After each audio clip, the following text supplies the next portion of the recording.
like frozen yogurt, yacht rock, and Reeboks. There's an entire industry devoted to smooth without being cool. I'd say that's probably the Lexus ES. There are exactly no ways that I can think of to make this car look cool.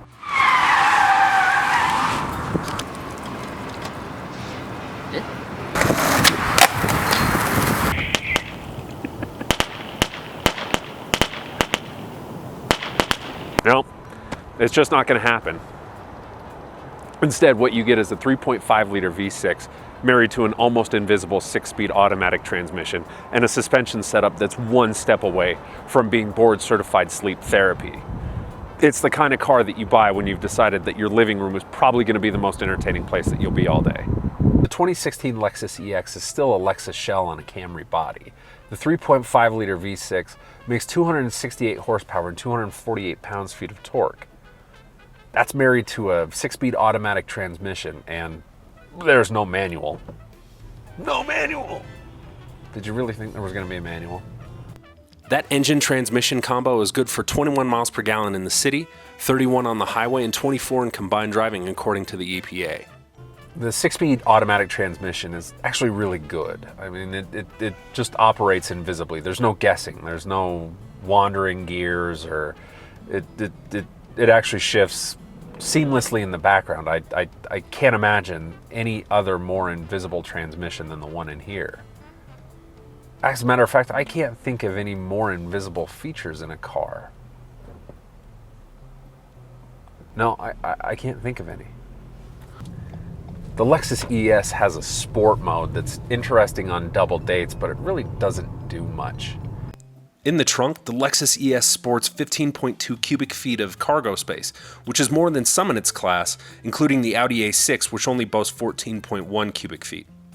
Inside here, the whole thing is awash in leather and sound deadening, which is actually really nice. You can actually hear passengers talk, and you don't have to shout. There's no engine noise coming in, which is nice. And the steering wheel is really well thought out. Actually really attractive for some reason. I really like it. And again, that's nice. You can see where I'm going with this. This car's really nice. But there's something else that I want to talk to you about. And it's something that I think is going to be relevant in the near future. Why doesn't this car drive itself? When equipped, the Lexus EX has lane departure control, which means that it will actually steer itself back into the road if you start drifting in a lane. It can read the road, so it knows where the lanes are, and you've got to be going over 32 miles an hour to do it. So it's reading the road. It's just one step short of just driving the car for you, and that's my only gripe with this car. It's a really nice car. It's really quiet. It's a smooth ride. There's really no complaints that I have about this car because it serves the purpose for which it's intended, and that's just to carry people in a nice, easygoing way.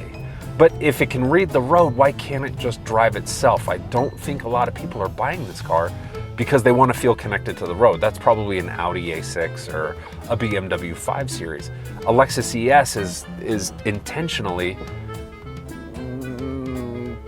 kind of disconnected because that's the type of buyer. That's what they want. They just want to get in a car and be entertained, and there's nothing wrong with that. There's absolutely nothing wrong with that. The only thing that I would say is, if you have the technology to read the road, just take it the next step further and just drive itself.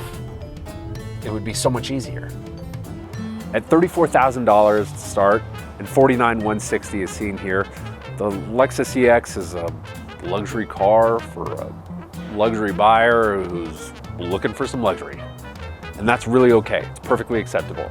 It's not the most fun to drive, but it's not the most expensive either.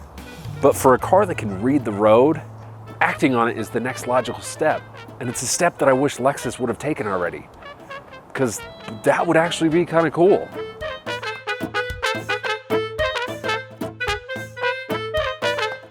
Taking a long look.